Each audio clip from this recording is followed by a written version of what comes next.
Good morning, good afternoon, good day. On behalf of the United Nations Department of Economic and Social Affairs, UNDESA, I am pleased to welcome all participants to this 2020 HLPF special event on SDG acceleration actions to build back better. My name is Nayara Costa. I am a Senior Sustainable Development Officer at UNDESA, and I'm delighted to moderate this event today. It's a short event, and note that the call will be recorded, and the link as well as the PowerPoint presentation will be shared as soon as possible at our website. For all participants, if there are comments or questions, we kindly ask you to post those on the chat box. We will be monitoring them, and we might be addressing them also after the session as well. We are pleased that a large number of people from across the globe are joining the special event, which is being held virtually due to the COVID-19 pandemic. We will be starting now with some high-level welcoming remarks. Our first speaker is Her Excellency Ambassador Mona Drew, the President of the Economic and Social Council of the United Nations. Your Excellency, please, you have the floor.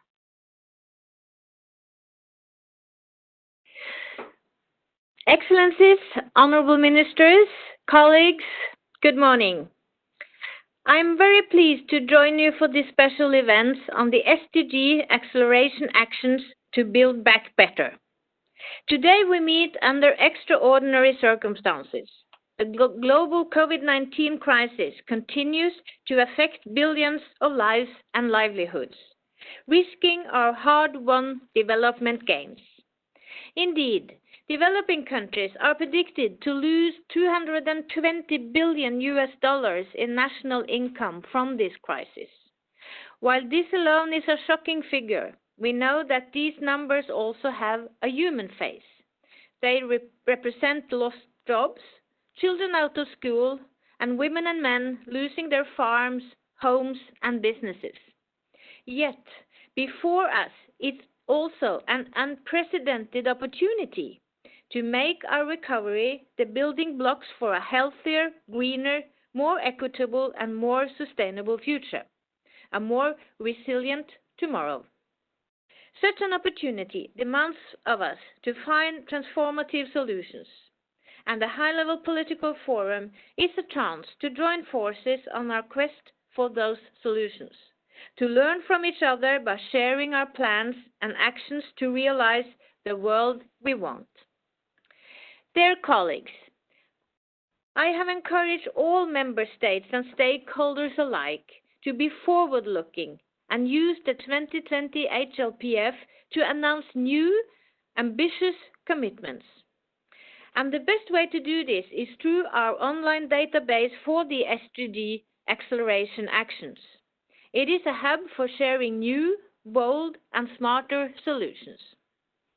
And I'm thrilled to note that over 170 actions have already been published, outlining solutions that span across multiple SDGs to speed up the implementation of the 2030 Agenda and to recover better. To highlight only a few, the government of Senegal has shared its plans to build resilience in their educational system in response to COVID-19, to ensure that learning continues through a Learn at Home program, which also provides practical food and health assistance. Another great example is from the NGO Let There Be Light International, which has launched a maternal and infant health program in Uganda, aiming to solar electrify 50 health clinics and donate 10,000 solar lights to new mothers by 2025. And finally, the BBC has presented their 50-50 equality project, which aims for 50% women on screen, on air, and in lead roles across all areas, working with our 600 BBC teams and 60 partners organizations around the world. These acceleration actions show that we all have a role to play.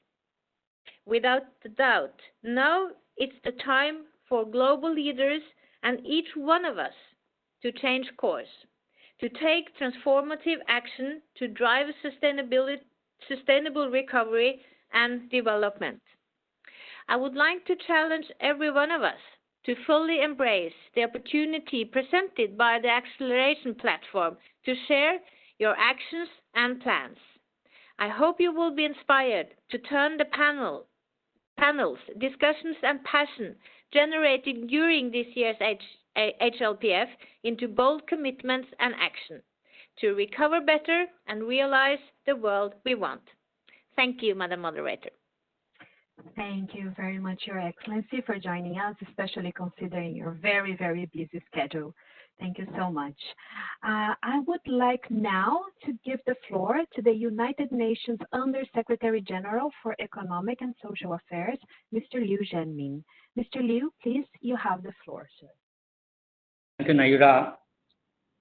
Good morning, good afternoon, and good evening to all. Excellencies, honorable ministers, distinguished participants, ladies and gentlemen. Welcome to the special event, SDG Acceleration Actions to Build Back Better. As we get into the 5th year of the implementation of 2030 Agenda, all countries across the world are now experiencing daunting challenges to their sustainable development efforts. These challenges are being severely compounded by the COVID-19 pandemic, the largest human tragedy since the founding of the United Nations. As the countries struggle to respond to the pandemic and prepare for recovery, it is critical to ensure that we emerge stronger. We must build back better, greener, and fairer. We must put people at the center of our recovery efforts. We have a shared blueprint for action, the 2030 Agenda for Sustainable Development and Paris Agreement on Climate Change. The SDGs can be considered our policy vaccine for the worst effects of COVID-19. Ladies and gentlemen, over the past months, my department, UNDESA, has been advancing significant analytical work. We're working to build evidence and offer policy insights on the many impacts that the pandemic is having on our societies and the economies. We wish to highlight 3 key priorities that would enable us to build back better. First, we would maintain past progress and support. We should maintain past progress and support those at immediate risk of poverty, hunger, or disease. This should be done while facilitating their safe return to work and education, as well as their access to health care. This point is especially crucial to build resilience and prevent further setbacks. Second, we must accelerate the universal provision of essential services to all. Guaranteed access to quality health care, education, and basic income security, as well as water, sanitation, clean energy, and the internet, especially for the most vulnerable populations, should be an integral part of the recovery. Third, we should reverse course on the degradation of nature, including in greenhouse gas emissions, land degradation, and biodiversity loss. The present crisis is a chance for all countries to build back in a more sustainable way. Distinguished participants, in the lead up to 2019 SDG Summit, UNDESA set up an online knowledge platform to galvanize new SDG acceleration actions undertaken by governments and non-state actors. We're pleased to have been collaborating with all the regional commissions on such evidence building and advocacy. As of today, over 170 bold, game-changing commitments and initiatives aimed at advancing the decade of action for SDGs have been published. Building on multiple approaches, these SDG acceleration actions reflect diverse country and sectoral realities, as well as regional dynamics and perspectives. Many respond to the global pandemic and put different means of implementation to work, including capacity building, development cooperation, multi-stakeholder partnerships, and technology development and transfer to enhance their scale and scope. Ladies and gentlemen, during these extraordinary times, we need more SDG acceleration actions. The actions that respond to new local realities and that advance more resilient and sustainable solutions. I look forward to hearing examples of SDG acceleration actions from across the globe. Indeed, every engine needs a spark to accelerate. I wish you have a fruitful meeting. I thank you. Thank you very much, Mr. Liu, for sharing with us your vision and priorities for accelerating sustainable recovery and development, and the important role of the SDG Acceleration Actions Platform in this regard. It is now my pleasure to invite Mrs. Vera Songwe, Executive Secretary of the Economic Commission for Africa. Mrs. Songwe, please, you have the floor. Thank you very much. Thank you for having me. Madam President of ECOSOC, Ms. Monica Jewell, my colleague and friend, USG for Economic and Social Affairs, Mr. Liu Jingmin, Baroness, Excellencies, Ministers, Mayors, and colleagues. Thank you very much for having me here for this high-level special event on SDG acceleration actions to build back better. To build back better, we must come out of this crisis. And I think one of the most important things that we're looking towards as we look at how we build back better is particularly looking at what we have lost during the crisis and how we can ensure that as we build back, we get that back. And that is resources or revenue. At the individual level, many have lost jobs. On the continent today, we talk about 20 to 40 million jobs lost. The latest ILO report talks about on a scale of maybe 5 of that, so almost 100 million hours of jobs, hours worked of jobs will be lost. So there's a significant amount of incomes that are going to be lost across the world. This is at the personal human level. Of course, at the government level, we also have governments that have lost revenues. Airplanes are not flying, hotels are not open, and businesses are not functioning. If you hear a thunderstorm, we're in the middle of a thunderstorm here, which is good because it's raining, so we can do some agricultural production. And so revenue has also been lost. The private sector is also shut down. So we have a huge drop in overall revenue. So to build back better, we have to start ensuring that we can make sure that many more people have access to resources, either through multilateral institutions, through development finance institutions, or just through improving domestic resource mobilization. So one of the big accelerators that we're talking about is looking at how we can ensure that countries, as they build back better, get revenues back. An important part of that, something which we work very closely with UNDESA on, is illicit financial flows. At a time when countries are losing a lot of their revenue, we cannot afford to tolerate things like base erosion and price shifting, where companies are taking resources out of the countries in which they operate. This is a fundamental human right today that countries retain their revenue. The second issue that we're looking at is the enablers. What are the enablers for building back better? When we look at the survey of the accelerators, many countries responded, and it's a fantastic idea from UNDESA to put online that questionnaire. What we see is you have 39% of the respondents from Europe, 19% from Latin America and the Caribbean, 14% from Africa, 12% from Asia, and 4% from the Middle East.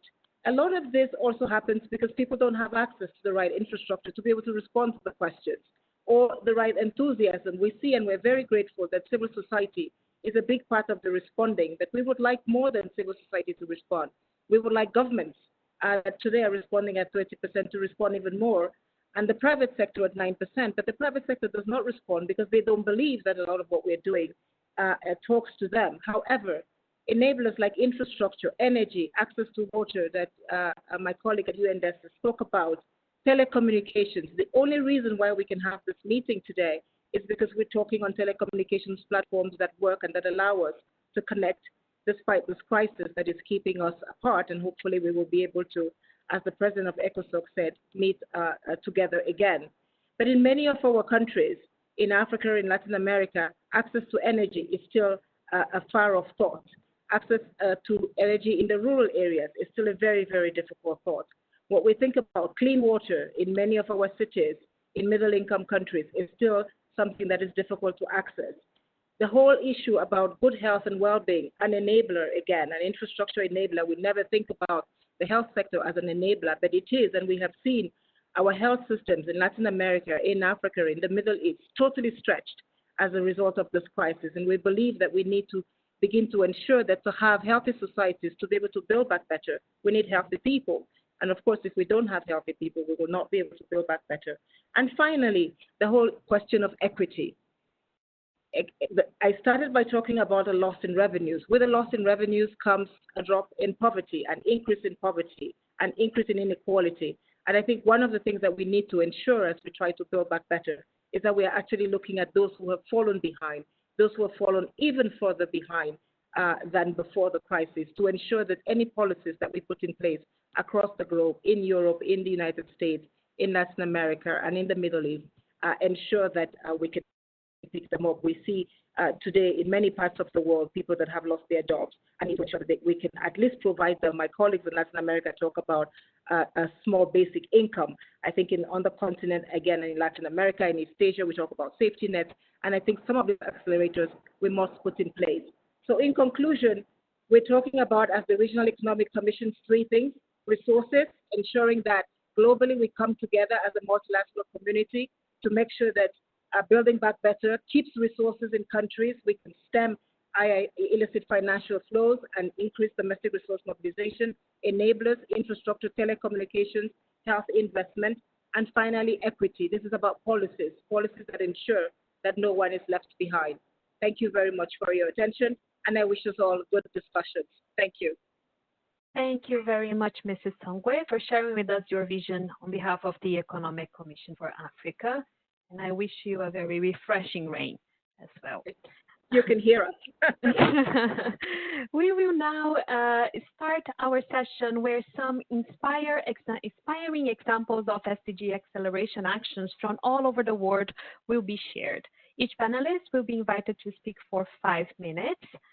I have now the honor to invite Your Excellency Baroness Sugg, Minister of the Department for International Development and Foreign and Commonwealth Office, as well as Special Envoy for Girls Education from the United Kingdom. Your Excellency, the floor is yours. Thank you very much, and thank you for inviting me to speak today at this important event. In these challenging times, it's especially crucial that we maintain and strengthen our efforts on the Sustainable Development Goals, and I look forward to hearing the new accelerated actions that will be presented today by others. This time last year, the UK presented our first voluntary national review outlining our progress across all the SDGs, areas of further work and next steps. And 2 months later, at the SDG Summit at UNGA, we underscored our commitment by submitting 11 SDG accelerated actions that covered both our domestic and our international efforts. And these range from our commitment to legislate to bring all greenhouse gas emissions to net zero by 2050, to launching a £600 million programme to provide reproductive health supplies for 20 million women until 2025. Today, I wanted, in my role as the UK Special Envoy for Girls' Education, to focus in on the education commitments we made and to update this group on some of the work the UK has been leading in this critical area over the past year. Now, more than ever, if we're going to be able to achieve the SDGs and recover better from COVID-19, standing up for the right of every girl in the world to 12 years of quality education is more important than ever. And if we're truly to build back better, then we must see real progress on SDG 4.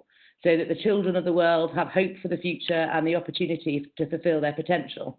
As Alfred from Kenya just said in the chat, the future of the world is in the hands of the youth. So at UNGA last year, the UK Prime Minister announced some UK aid to set up an education quality programme in Africa, including analysing which measures increase the proportion of girls making the transition from primary school to secondary school, and also investing £300 million in the new international finance facility for education, which is going to help unlock an additional $5 billion of financial support to education projects in lower middle income. And we need more investment in education. So I'm delighted to say the mobilisation of the first programme is on track. We expect it to launch early next year. And similarly, firm progress has been made on the International Finance Facility, which I'm pleased to say will be hosted in London. And we strongly encourage others to join us and the Netherlands in supporting this innovative and cost-effective new finance instrument to make sure we can get more investment into education. We're already facing a global learning crisis. We were already facing a global learning crisis, and then COVID-19 hit with devastating effects. And we know that the impact, both short and long term, really risks being hardest felt by those most marginalised and by women and girls. So now, more than ever, it's only right and essential that we collectively champion and accelerate our efforts on education, really recognising it's one of the best investments for reducing poverty and achieving all the SDGs. In the last 3 months, the UK has been adapting and reprioritising our education programmes, and we've also provided an uplift in funding to the World Bank DFID Education Technology Hub. At a global level, we've committed additional funding to UNICEF and Education Cannot Wait, and we know that collective effort is essential, and that's why the UK is strongly supporting efforts, including the UNICEF Opening Up Better campaign, to really make sure that all children, including 650 million girls, get back to school when it's safe to do so. And the needs of the most vulnerable children must be at the heart of this process, and so we encourage others at all levels to join these efforts. And we need to think about the longer term too. We need to both build our education systems back better and place girls' education and gender equality at the heart of the global recovery after COVID-19. And we know that here in the UK and governments all around the world are going to be facing budgetary pressure, and we must all work to ensure that education spend continues to be a priority. As I say, we need more financing in education, not less, and institutions like the International Finance Facility for Education can help. We won't achieve the SDGs and leave no one behind if we don't get SDG 4 back on track and address the wider impacts of school closures. And we know from the West Africa Ebola epidemic that can include sexual exploitation, child marriage, and increased poverty. So the UK commits to continue to being at the vanguard of these efforts. So I hope I provided a snapshot of UK activity and commitment, set out the case for accelerated action on SDG 4 and girls' education. Of course, we need to make sustained and enhanced progress against all SDGs, and I look forward to hearing all of your plans and commitments and understanding where the UK can support and learn from these endeavours. Thank you. Thank you very much, Your Excellency, for sharing with us this extraordinary commitment from the United Kingdom. Our next speaker was unfortunately unable to join our call today, but he has sent a video with his message. We will now show the video message from His Excellency Mr. Amitabh Kant, Secretary of Government of India and the CEO of the National Institution for Transforming India.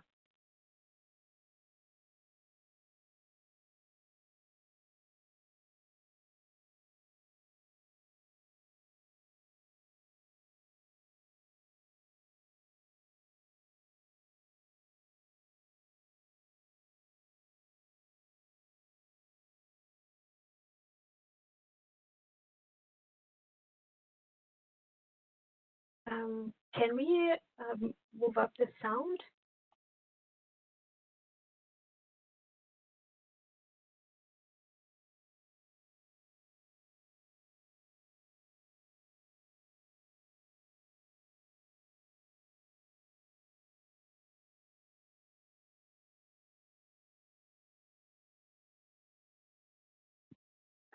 On Her Excellency Mona Jewel, President of ECOSOC, Mr. Liu Zemin, Under-Secretary General of DESA, Ms. Vera Songwe, Executive Secretary, Economic Commission for Africa, distinguished guests, ladies and gentlemen. Madam President, on behalf of Government of India and National Institution for Transforming India, I express my solidarity with all the countries fighting the pandemic and addressing the social and economic crisis induced by it in one way or another. These are truly unprecedented times extremely challenging times. Every action we take will influence the world we envisioned when we joined hands 5 years ago for realizing the 2030 agenda. Collective action through international cooperation is more relevant and important than ever before. In this context, I would like to congratulate UNDISA for making available the SDG Acceleration Actions Repository, which is an excellent platform for knowledge sharing through good practice. I would like to begin by discussing the progress of one of India's registered SDG acceleration actions. Yesterday, we presented India's second voluntary national review. Our VNR report titled Decade of Action, Taking SDGs from Global to Local, highlights not only our progress on the goals, but also captures the inclusive and participatory progress and the process followed in its preparation. We are aggressively expanding our renewable energy program and have set up ambitious targets. We have increased our renewable energy capacity by 75% since 2014 against our ambitious target to achieve 450 gigawatts by 2030. We have made the global pledge as part of our nationally determined contributions to have 40% of cumulative electric power installed capacity from non-fossil fuel sources. We have been consistently and rapidly improving our business and investment ecosystem. In the Global Ease of Doing Business rankings, India has jumped 79 places in the past 5 years, from 142 in 2014 to 62 in 2019. Our structural reforms in taxation, FDI regime, and insolvency and bankruptcy have contributed to this improvement. No other large country in the world has been able to make such a notable jump. 21st century challenges need 21st century solutions. The role of innovation is critical in designing solutions for SDG acceleration and building back better. Today, India is the third largest startup ecosystem in the world, with the third largest number of unicorns. We firmly believe that these disruptions in the innovation entrepreneurial ecosystem will accelerate our pace of achieving the SDGs. Madam President, today India runs the world's largest health insurance scheme.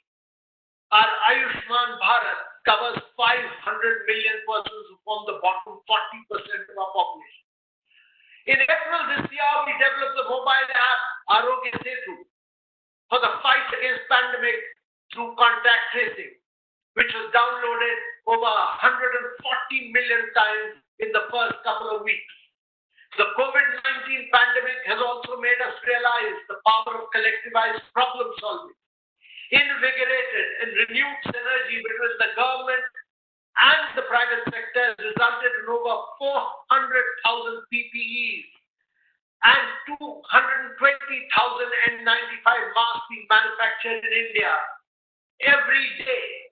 In February this year, we were producing none, absolutely zero.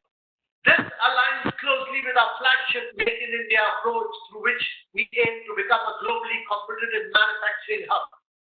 Our aspirational district programs aims at accelerating transformative socio-economic improvement in 112 backward districts of the country with relatively greater development challenges.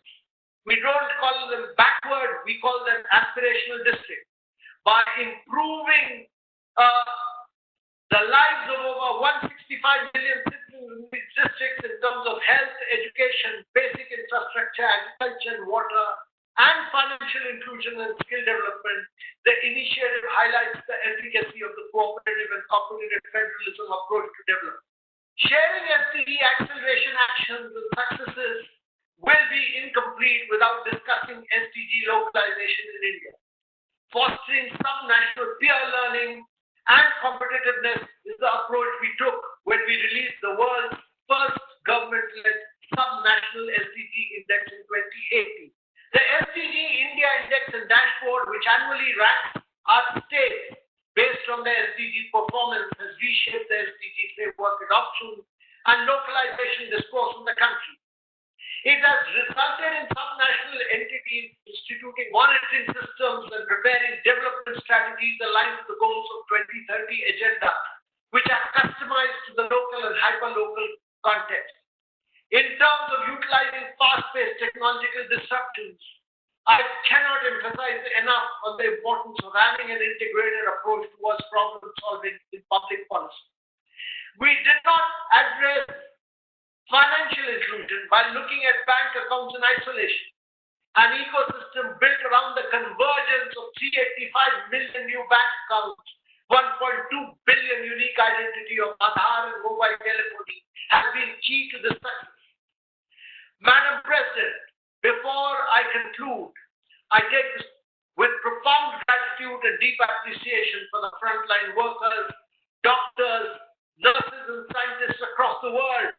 I thank them they've been risking their lives to keep us all safe. When challenges are dynamic and unprecedented, we are learning and knowledge exchange are what most significant. We are deeply committed to foster the spirit and accelerate progress on the SDG targets by not only focusing on the recovery, but by building back better for long-term transformation. Thank you, Madam President. We are thankful to His Excellency, Mr. Amitabh Kant, for sharing India's ambitious visions and actions. And it is now my pleasure to invite Mrs. Gemma Santana, Director General for the 2030 Agenda at the Office of the Presidency in Mexico. Mrs. Santana, please, you have the floor. Thank you, Excellency, dear Naira. For Mexico, our highest respect to Her Excellency Ms. Mona Hu, President of ECOSOC, to Mr. Liu Shenmin, Undersecretary for Economic and Social Affairs, and Ms. Vera Songwi, Executive Secretary, Economic Commission for Africa. In the name of the Chief of Staff of Mexico's President, we strongly celebrate the presentation of all these acceleration actions to achieve the SDGs and overcome the main challenges that hurt our countries and the entire world. In Mexico, we are focusing on the most vulnerable people, those who live in extreme poverty in the first place. Also, most of the vulnerable women are facing houseworking with no social protection, and are those women who suffer more the inequality gaps. In my country, we are living an important moment. Women doing housework with access to healthcare system, and this process is happening. The 2030 Agenda Office, in alliances with the United Nations system in Mexico, has launched a 2-year project with the 3 principal purposes. First, to contribute to the transition from the pilot program for the registration to Social Security of domestic workers towards a permanent regimen. Second, to consolidate a national care system. Third, to establish a social protection strategy addressed to women in seasonal agricultural work in Mexico. Furthermore, in the south of Mexico, we work with the social local people, social entrepreneurs, and international funds to create the SDG community. The first are already built on Nacajuca and Ocoutoko, Tabasco. It is a development of adequate integrated projects following local rural-urban plans. These projects are based on housing as the catalyst for sustainable development based on actions aligned with the Sustainable Development Goals. In Nacajuca is the development of the first 3D homes, literally a house which is printed by a machine. This is the first time in the world 3D homes are built for people in extreme poverty situations. Finally, I would like to highlight that these activities are examples of successful multi-sector initiatives and show us that the 20th Century Agenda is for all sectors and to all of the society. Strategic alliances are the core to accelerate the achievement of the SDGs. Thank you all. Our best regards from the Mexican government. Thank you very much, Ms. Santana, for introducing Mexico's exemplary actions on social protection floor and others. Our next speaker is Mr. Michael Froman, Chairman of the MasterCard Center for Inclusive Growth and Vice Chairman and President of Strategic Growth for MasterCard. Unfortunately, Mr. Froman could not join us in real time today, but he kindly shared with us his message via a video clip, which we will be showing now. Thank you.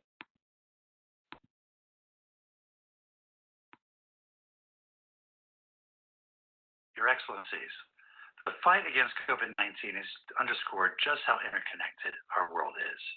Our well-being is inextricably linked with the well-being of others. As a society, we need to approach recovery and economic growth differently going forward than we have in the past. As Vice Chairman and President of Strategic Growth at MasterCard, one of my responsibilities is to focus on financial inclusion as a key part of achieving inclusive growth. And I want to focus my remarks today on how, through digitization, MasterCard is working with governments and private sector partners to accelerate progress towards the SDGs. By their very nature, many of our programs and solutions are supportive of the SDGs, and by leveraging the power of our technology and our network, we're able to make real, sustainable change by helping individuals and micro and small businesses achieve their potential. In fact, COVID-19 has underscored just how important it is to be connected to the digital economy and to combat the digital divide. Being included in the digital economy means that individuals and micro and small businesses can access the networks they need to succeed. It allows governments to provide support and financial institutions to provide access to capital. We believe that the only sustainable economy is an inclusive economy.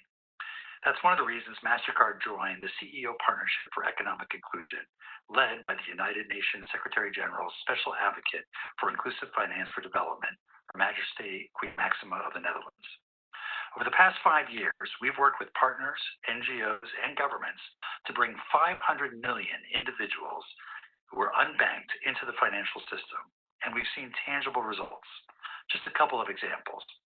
In Mexico, together with the Neumann Coffee Group, MasterCard created a digital supply chain payment system that provides streamlined, safe, secure, and speedy ways to pay farmers directly, and that's allowed them to get 25% more for their crop than they did previously in a cash-based supply chain.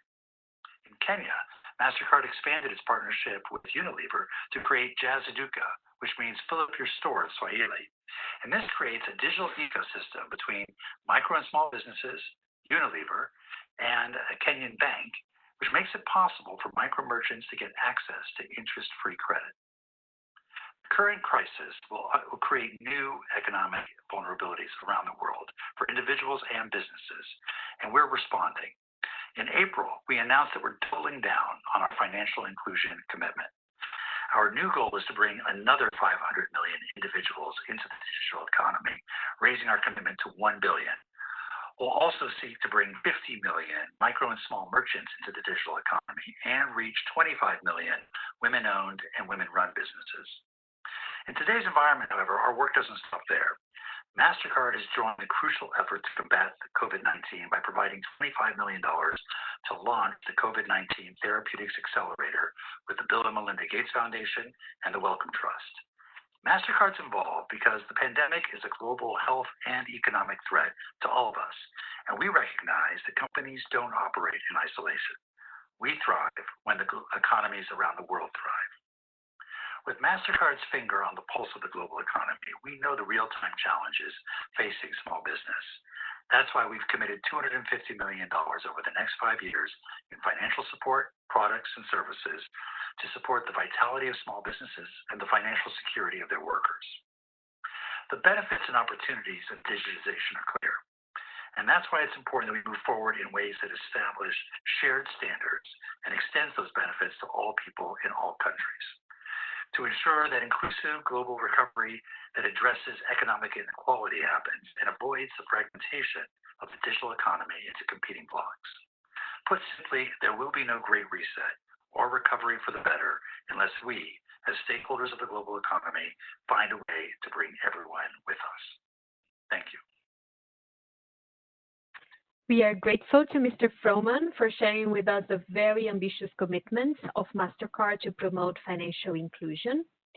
And now I would like to invite Her Excellency Mrs. Thembisile Nikadimang, Mayor of Polokwane, President of the South African Local Government Association, SALGA, and co-president of the United Cities and Local Governments, UCLG. Mayor Nikadimang, the floor is yours. Thank you very much. Let me start by greeting Your Excellencies, the President of the Economic and Social Council, Your Excellency Under-Secretary General, Excellencies from national governments, dear representatives of the private sector. Allow me to start by thanking Your Excellency Ms. Joanna Zhou and Mr. Liu Zemin for inviting us to a session to share our accelerating action. As the ministerial declaration said, it is time for a concerted, accelerated action for all of us to collectively achieve the 2030 agenda. As the co-president of the United Cities and Local Government, and also a mayor, as you correctly introduced me, I would like to express our full commitment as an organization to carry out the acceleration of the Universal Development Agenda, but also to present our acceleration action and our innovative initiatives that are aiming to connect the global goals with the local sphere and to raise and amplify our local voices, which are ensuring that we leave no one behind. We emphasize collaborative action. In UCLG, localization has been at the core of our political priorities and our daily work. At the heart of our ambitions, our cities and regions are already tackling the challenges of sustainable development and working to develop hardly initiatives and policies related to sustainable developmental goals. It has been our cities and regions that have worked to ensure the functioning of the basic services in all our municipalities as we have traversed the pandemic. Even further, as municipalities and regionals, we are working to cap the climate emergency to ensure equal access to services, to foster growth and inclusion, but also to ensure, as I have said earlier on, no one is left behind. In the midst of the most daunting challenge that we have faced as the humanity in the past 75 years, we are already walking the talk. We are already walking the walk. We need to make this clear. We need to call for a better collaborative governance, for a better understanding among spheres of government, and of course to reinforce all our means and implementation to successfully support the Sustainable Development Goals implementation process at both local and regional levels. We are slowly but surely being more heard. Local and regional governments have been asked to participate in 55% of the VNR submitted to this year's higher level political forum, and we are seeing more and more recognition of local and regional efforts in all subnational reporting through voluntary local reviews. Our movement for localization is growing. There's ownership for the universal agenda, and they are at all local level, and our members, local and regional governments from all over the world, are showing us day by day their efforts that they are undergoing. As World Health Organization of United Cities and Local Governments, we are all about identifying, encouraging, and showcasing as such of these experiences as possible to ensure the strength of our commitments to achieve the 2030 agenda. We are convinced that the global agenda at this global level is already taking place. Bottom-up ownership is already happening. Our aim now is to identify and share at global level these actions which aims to bring local experiences to the global level, but also to provide the global goals with local ownership. This is the reasoning behind our very own local for action hubs. which will allow us to identify as many experiences as possible of implementation at local and regional levels.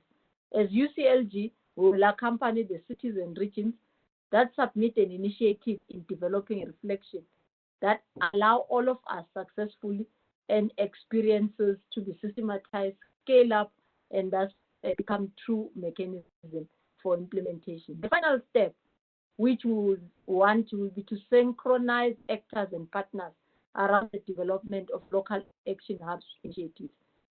Your Excellencies, dear colleagues, the key innovation of the hubs in their triple impact: one, they will be truly driven by cities and regions.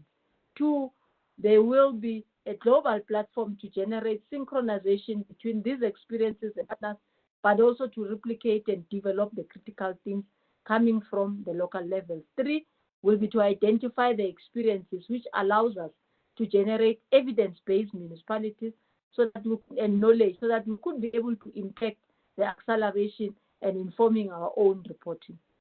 The recovery needs to be mindful of the needs of our communities. It needs to include all stakeholders in the conversation to build back in a way that is more resilient and leaves no one behind. Our hubs provide at the core the opportunity to bring all local approaches to the sustainability at the forefront at the international conversation, and it will be critical for all of us in fostering a bottom-up approach for the localization of SDGs. We are convinced, as I conclude, that the hubs will allow us to rethink the way in which we develop our policies, but also implement our global agendas, and that local efforts remain instrumental to the localization agenda, building on the collective knowledge of local and regional governments all over the world. We will leave no one behind. Thank you. Thank you very much, Mayor Nikadmang, for sharing with us and for reminding us of the critical role of local and regional governments, and for sharing with us the impressive actions taken by cities under the UCLG's Local for Action Hubs initiative. So we are now reaching the end of our special event. We hope you were also inspired by the SDG acceleration actions examples from governments and stakeholders shared today. We want to invite all of you to visit the SDG Acceleration Actions platform. My colleagues have been sharing the link on the chat box. On the platform, you will find more than 170 acceleration actions commitments and initiatives, and you'll be inspired to register yours as well. This was a short meeting, but I am sure all of you joining us online across the world are deeply challenged and ready to move forward with bold commitments and actions to build back better. For your information, again, all materials and the recording of the session, as well as the videos, will be available on our website very soon. We are thankful to all distinguished speakers, to all participants who joined us today. We thank you all for your incredible contributions and presence, and my gratitude and recognition to all my colleagues who supported, led, and made this event also possible. Thank you so much. The meeting is now adjourned. Thank you.